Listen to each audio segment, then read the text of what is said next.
Good evening everyone. നമ്മുടെ തിയേറ്ററിൽ പുതിയൊരു പടം വന്നിട്ടുണ്ട്. എല്ലാവരും അറിഞ്ഞോന്ന് എനിക്കറിയില്ല. നമ്മുടെ തൊണ്ടിമൂലം ദൃക്സാക്ഷിയാണ് പടം. ഞങ്ങൾ ഇന്ന് എൻ്റെ 2-3 ഫ്രണ്ട്സും കൂടെ പോയി കണ്ടു. 100% റിയലിസ്റ്റിക് ആൻഡ് ജെന്യൂൻ പടം എന്ന് തന്നെ വേണമെങ്കിൽ പറയാം. നമ്മുടെ ഫഹദ് ഫാസിൽ പിന്നെ സുരാജ് വെഞ്ഞാറും കൂടെയാണ് സ്റ്റാറിങ് എന്നറിയാം. ഒരു കള്ളൻ്റെ ജീവിതത്തിൽ സംഭവിക്കുന്ന കാര്യങ്ങൾ ഇത്രത്തോളം റിയലിസ്റ്റിക് ആയിട്ട് ദിലീഷ് ഏട്ടൻ കാണിച്ചിട്ടുണ്ടെന്ന് വളരെ അത്ഭുതം തന്നെ നമുക്ക് തോന്നും. മലയാളി എന്ന നിലയിൽ നമുക്ക് അഭിമാനിക്കാൻ പറ്റുന്ന ഒരു കഥാപാത്രം തന്നെയാണ് ദിലീഷ് പോത്തൻചേട്ടൻ എന്ന് പറയാം. മഹേഷിന്റെ പ്രതികാരത്തിന് ശേഷം നമ്മളെല്ലാവരും പറയും പോത്തൻസ് ബ്രില്യൻസ് 100% അതിലുണ്ടായിരുന്നു.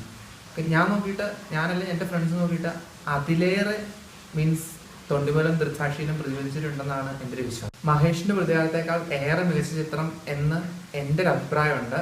എനിക്ക് തോന്നുന്നു അത് തന്നെ എല്ലാവരുടെയും അഭിപ്രായം തന്നെയാണെന്ന് തോന്നുന്നു. എല്ലാവരും ഇത് തിയേറ്ററിൽ തന്നെ പോയി കാണണം. ഫഹദ് ഫാസിൽ ദിലീഷ് കൂട്ടുകെട്ട് 100% വിജയം കൊയ്തു എന്ന് പ്രവചിക്കാൻ പറ്റുന്ന ഒരു പടം തന്നെയാണിത്.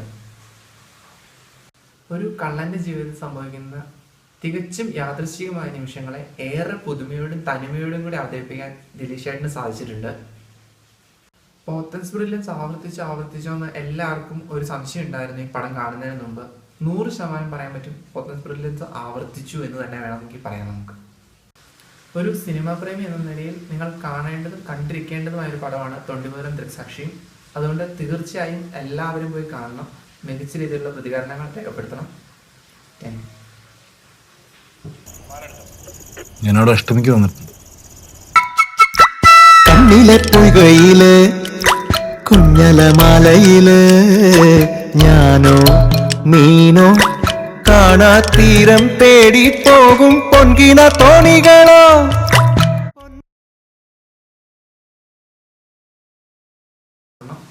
പറ്റുമെങ്കിൽ നാളെ തന്നെ പോയി കാണണം. Thank you.